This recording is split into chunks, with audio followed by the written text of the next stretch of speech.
We're going to feel very You will good. feel influence. We're going to feel very I'm good and telling very you, strong. You will feel influence. যা হওয়ার তাই হলো। ইউক্রেনকে দেওয়া সামরিক সহায়তা স্থগিত ঘোষণা করেছেন মার্কিন প্রেসিডেন্ট ডোনাল্ড ট্রাম্প।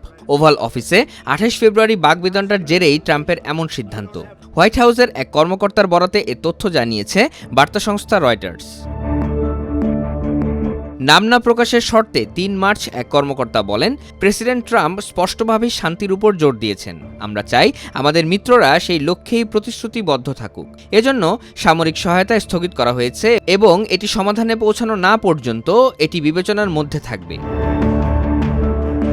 ফক্স নিউজের প্রতিবেদনে বলা হয়, যতক্ষণ না ট্রাম্প মনে করবেন ইউক্রেনের নেতারা শান্তির প্রতি অঙ্গীকারের সদিচ্ছা দেখাচ্ছেন, ততক্ষণ পর্যন্ত সহযোগিতা বন্ধ থাকবে। ট্রাম্প প্রশাসনের এক কর্মকর্তাকে উদ্ধৃত করে ফক্স নিউজ আরও জানিয়েছে, এটি স্থায়ীভাবে সহযোগিতা বন্ধ নয়, এটি সাময়িক সময়ের জন্য। যুক্তরাষ্ট্রের যেসব সামরিক সরঞ্জাম এখন ইউক্রেনে নেই, সেগুলো এই স্থগিতের আওতায় পড়বে। এর মধ্যে রয়েছে বিমান ও জাহাজে করে যেসব অস্ত্র ইউক্রেনে যাচ্ছে এবং ইউক্রেনে প্রবেশের অপেক্ষায় পোল্যান্ডে যেসব অস্ত্র রয়েছে। সাময়িক এই অস্ত্র সহযোগিতা স্থগিত রাখার সিদ্ধান্ত কার্যকর করতে প্রতিরক্ষা মন্ত্রী পিট হেগসেথকে নির্দেশ দিয়েছেন প্রেসিডেন্ট ট্রাম্প। কতদিন পর্যন্ত সামরিক সহায়তা স্থগিত রাখা হবে সে সম্পর্কে হোয়াইট হাউস তাৎক্ষণিক কোনো মন্তব্য করেনি।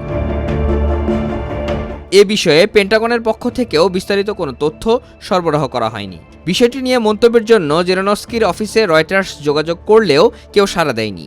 এছাড়া ওয়াশিংটনে অবস্থিত ইউক্রেনের দূতাবাস থেকেও এ বিষয়ে কোনো মন্তব্য করা হয়নি।